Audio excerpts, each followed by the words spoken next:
think I'm about to make the single most niche YouTube video of all time. Ugh.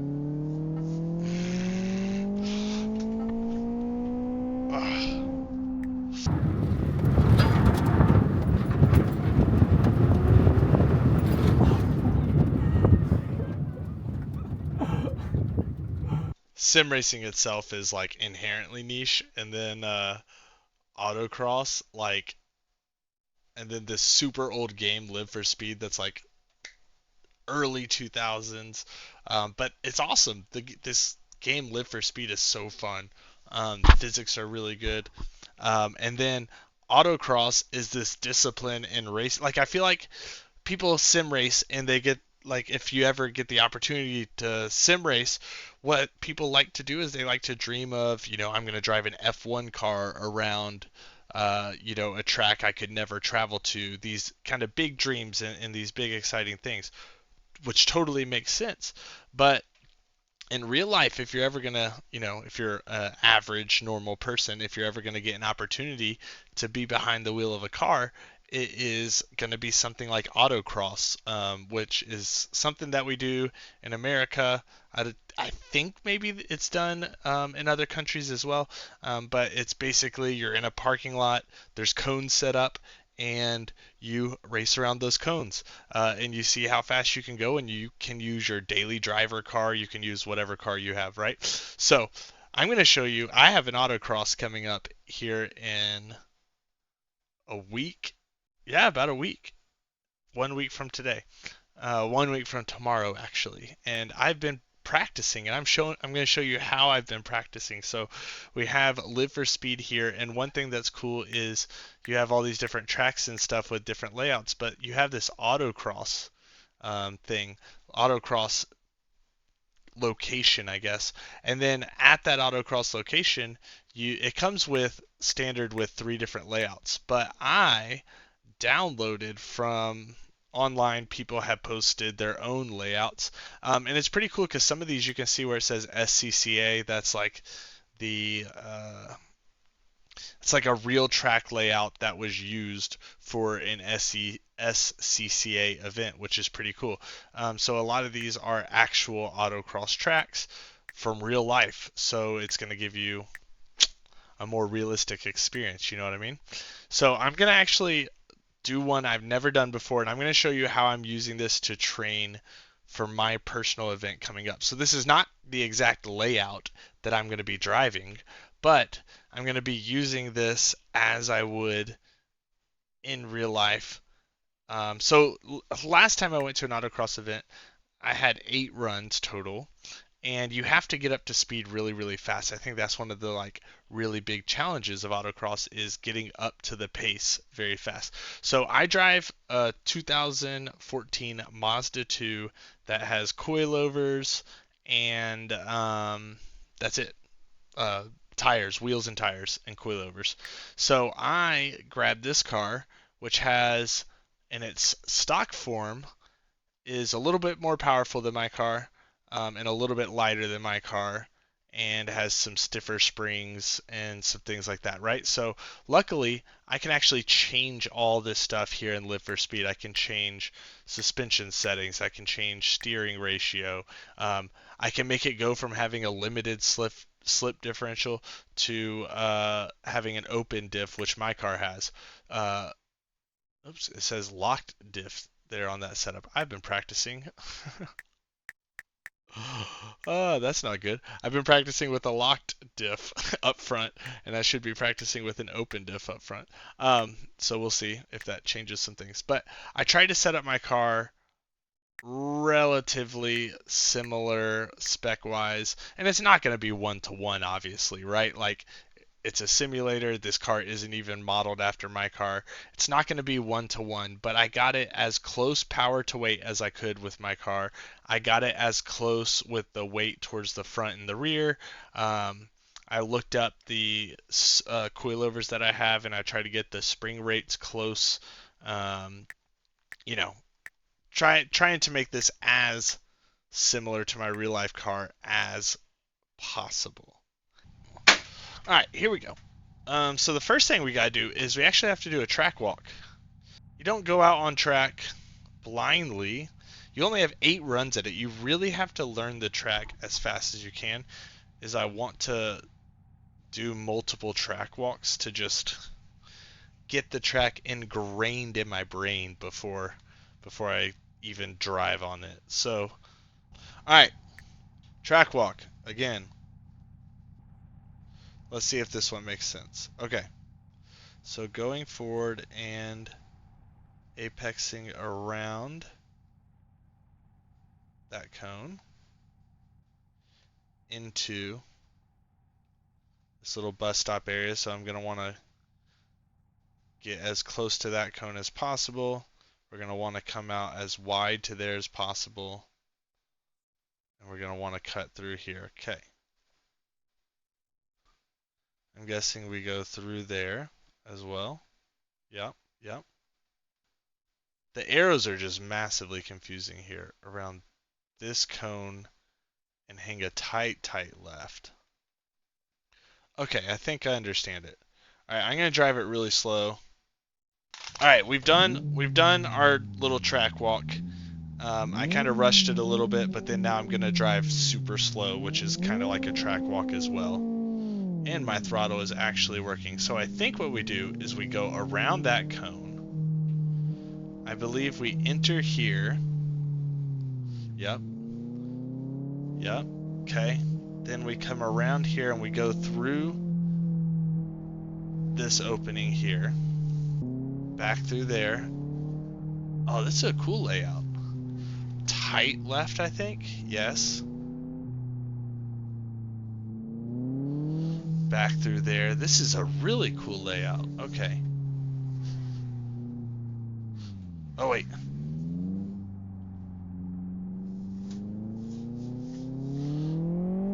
Now I think I might be lost. I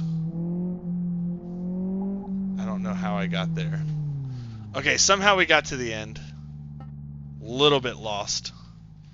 Alright, so let's say that was our... Really, I should probably track walk it one more time. Let's say one more track walk, okay? Chicaning back through there, but instead of that last cone, we're going to go that way. Oh, it's got to be tighter than that. Okay. Okay, I get it. That is an interesting layout because we come through the same sections multiple times, which is cool. Alright, let's give it a try. Let's give it the beans.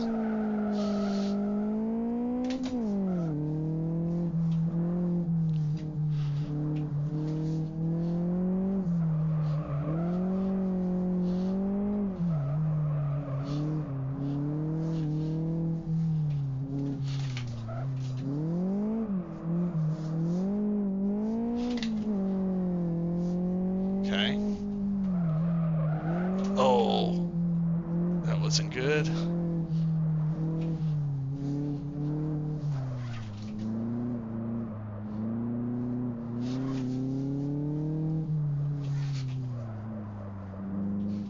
Oh, tighter.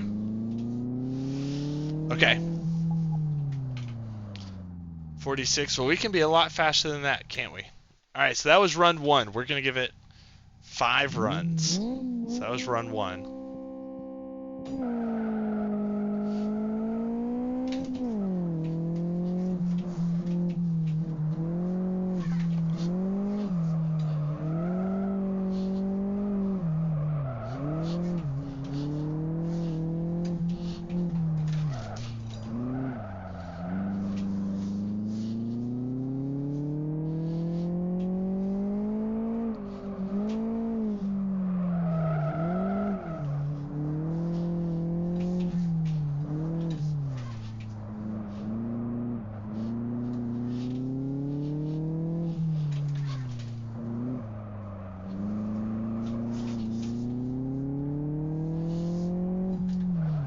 Alright, 44. I bet we can get down to 40. I think we can get definitely down to like maybe 41 seconds. Alright, let's see. 4 more runs. Alright. Man, backside this cone all the way right back there. Oh, that wasn't very good. Ah, we hit a couple cones there. Yep. Oh, missed a gear. We can actually watch our replays.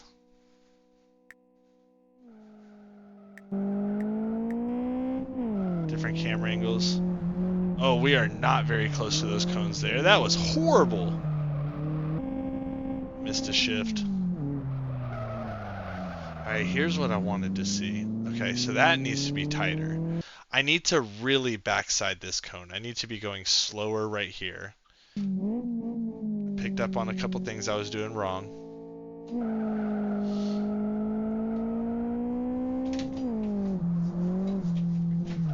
Oh, that was horrible again.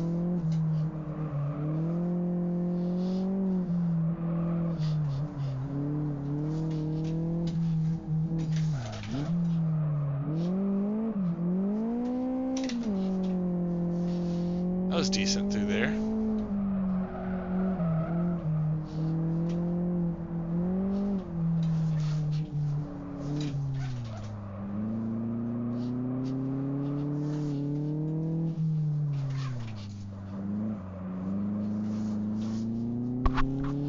Okay, what was that? Oh, I thought that was going to be faster. Okay. Still made some improvements. Ah! Ah, so bad! So bad. Oh my gosh.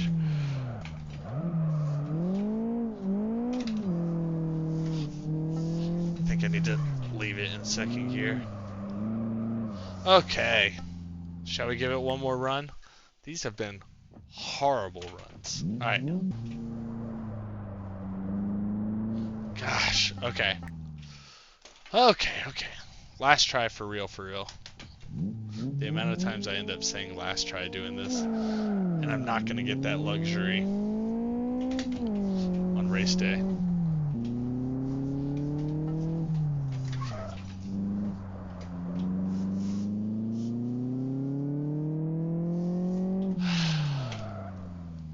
Man, I'm just stuck in the 44s. Let's get a 43 before we're done. I really feel like a 42 is possible.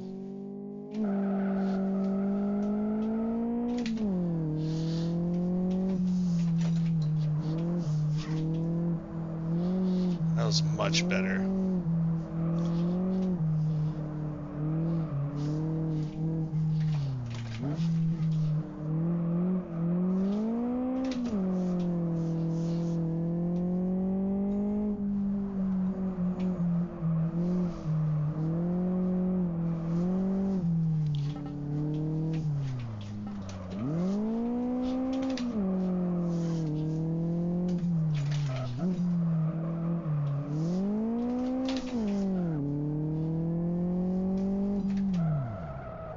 Alright. Had I not gotten those penalties. Alright. Come on. Illegal 43. Come on.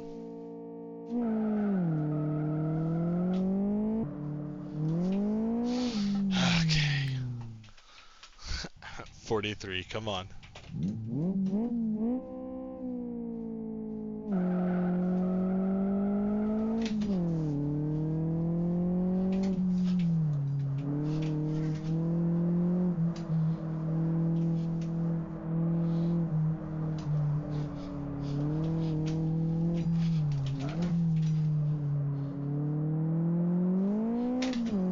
Smooth. That was good.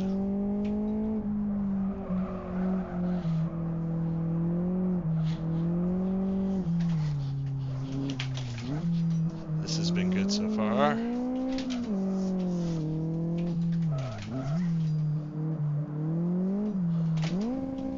No, and I missed a shift. I was so close to the 43s and I missed second gear. A lot of times these courses, I would end up just leaving it in second gear, but this one is super tight and narrow.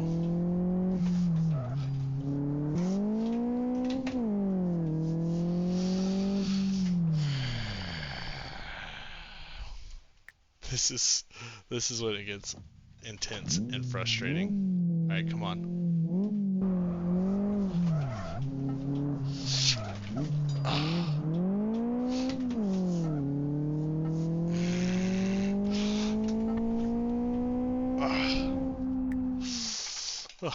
Alright, come on.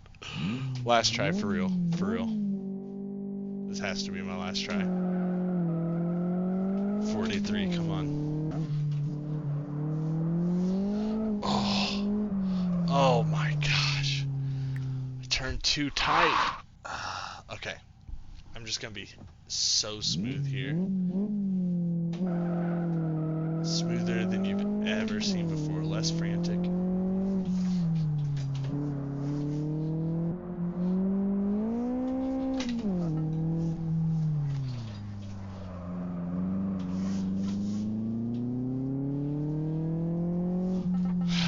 Alright. Last one for real, no matter what. And then I'm gonna go to one of the layouts that I know really well now and show you a good time. The problem is I need to find a way to get to a good time within my first 8 runs. Like that's the whole autocross thing. So you have like 8 runs to lay down this respectable time. And I'm over here just disqualifying myself constantly. Alright, this has been a decent one. Oh! So close to the 43. I kind of want to do it again, but I'm not going to. Alright, let me show you the one I know really well. The one I've driven the most. And that'll be it. Let me show you a good time. As I bog down the engine in first gear. So once you get to where you really know the layout, you can start to practice various techniques and such.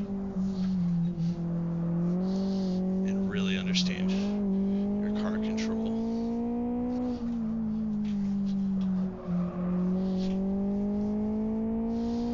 So now I've done this layout enough to know it by heart.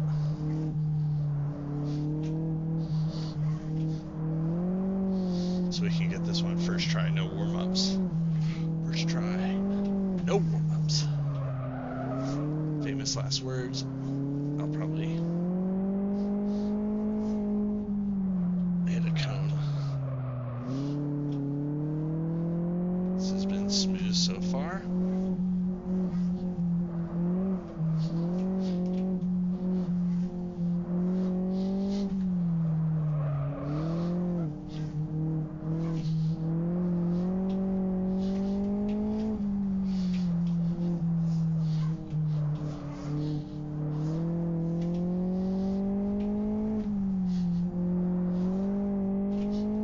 Alright, that was decent. I mean, I've definitely done faster there. But then you can go back and watch from various camera angles and kind of get an idea. Especially like this over top angle is kind of cool. To be able to see what you could have done better.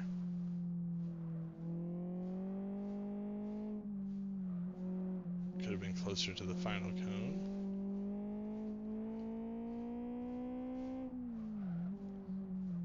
That's pretty good.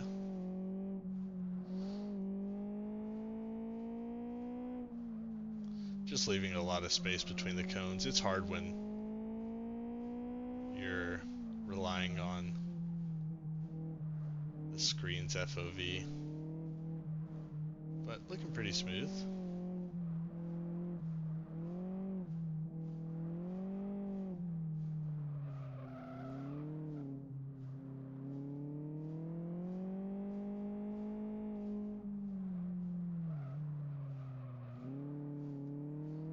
Also, this would be a little bit easier with triple screens as well.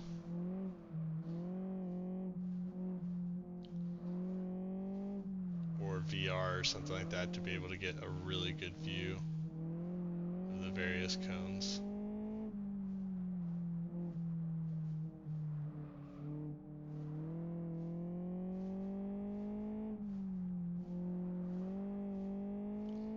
Yeah, this is a cool camera angle to watch.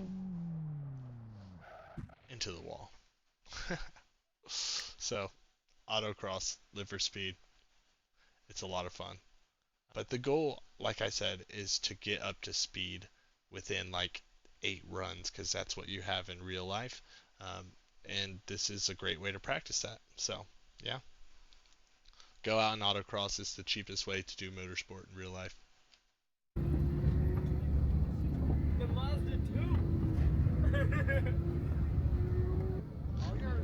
One thing that's awesome about autocross is just when you show up in a car like this, 100 horsepower little Mazda 2, people love it.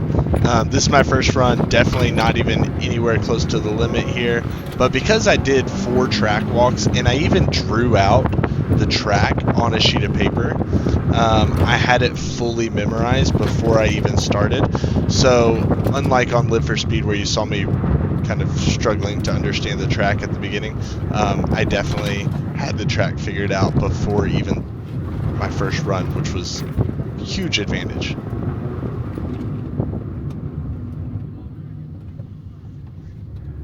$34. 34.2. And I definitely hit some cones. I think I hit 1 cone. Yeah, I did hit 1 cone in that run. I did this really weird thing. You'll notice when I launch here, look where my steering wheel's turned. I'm in a front-wheel drive car. I should have been lined up. I was trying to open up that first turn around the first cone, but I should have lined up perfectly straight with where I wanted to go. And you also see me holding on to first gear a little bit too long there and hitting the rev limiter. A couple mistakes that I made. Yeah, a big one was just launching with my wheel turned, sacrificing front end grip when I'm launching, and then also really trying to figure out when to shift into second gear in that first sector. 33.1. Not bad. I'm gonna let the tires cool off because I've already gone twice. 33.1. So we're getting a little bit faster. 32, you got this. I got this. I got this. Listen to that Camaro launch. There were so many cool cars here. Another mistake I was making was I was hesitant about going really hard on the brakes, and I need to watch the Live for Speed footage back and see if that's something I also was doing in the sim or if that's just something I was doing in real life. I just feel like I never really got anywhere close to... Oh, and you can see a little oversteer there on that last corner. I never really got fully into the ABS, like especially right here. Boom, I should have been super hard on the brakes there, and I think I sacrificed time by just being a little too gentle on the brakes. 32.78. Kind of missed the shift. I can't decide when to get into second gear. I think I need to get into second gear a little bit earlier. But you can see some cool cars here. I also feel like right before that last slalom, I should be shifting back down into first gear. I noticed that I was... Alright, we're going to try to get into 31s. You can get that 33 one. That'd be awesome. I noticed I was below 4,000 RPM entering into that last slalom, and my car just has no power down there. I really should have shifted into first gear. I don't know why I was so hesitant to do that. When you're driving a real car, I think that's one of the things that you don't have on the sim is that feeling of mechanical sympathy a little bit. Like I'm driving this is my daily driver. So just like, you know, smashing the brake, downshifting aggressively into first gear. Like right here, I should be in first gear. But those things are a little bit harder to mentally do in real life. 32.0. 32.0. That was smoother. That was a lot smoother. Oh man, that felt good. We can get 31. All right, here we go. 31.8. So you can hear the times are coming down. Getting into times that I'm pretty proud of. So to see how competitive I was, this is only my second time ever autocrossing. The first time I did not practice on the sim beforehand, and I definitely did not know what I was doing nearly as much. And this time, having practiced a ton on the sim, I kind of understood the limits of the car a little more, and I understood how to get the front-wheel drive car to turn in, which was pretty sick.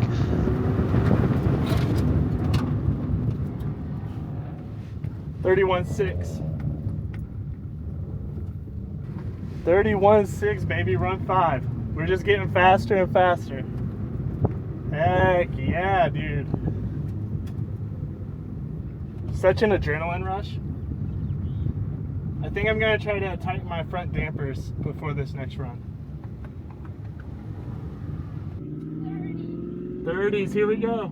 The other car there was spraying off their tires. There's just so much of autocross in real life is people have an understanding of how to get the most out of their tires and things like that.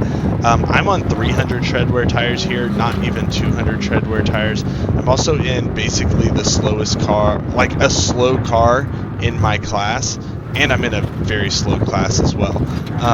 So I'm not necessarily in a very competitive car, but I actually did pretty well despite being in a not competitive car with not competitive tires. 31.8. So he slowed down a little bit. Slowed down a little bit. I was in first gear for too long again. I'm in first gear all the way through the front slalom.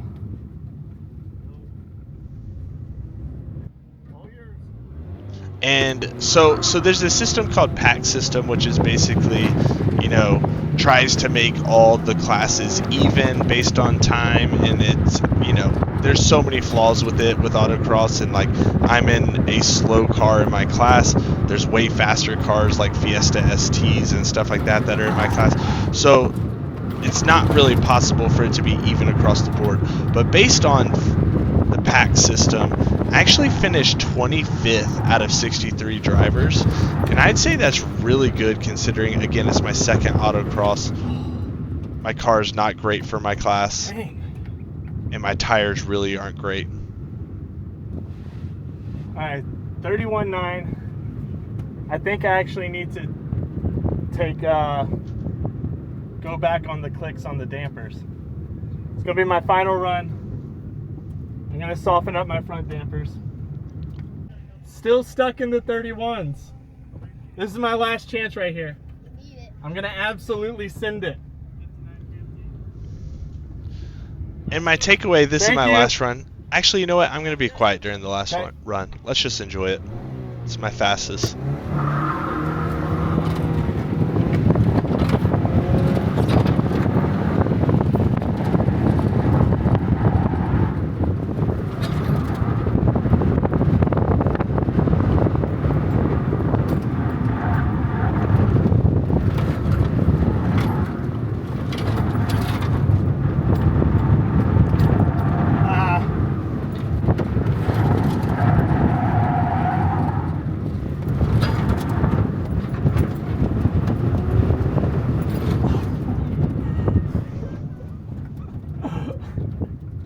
$31.5.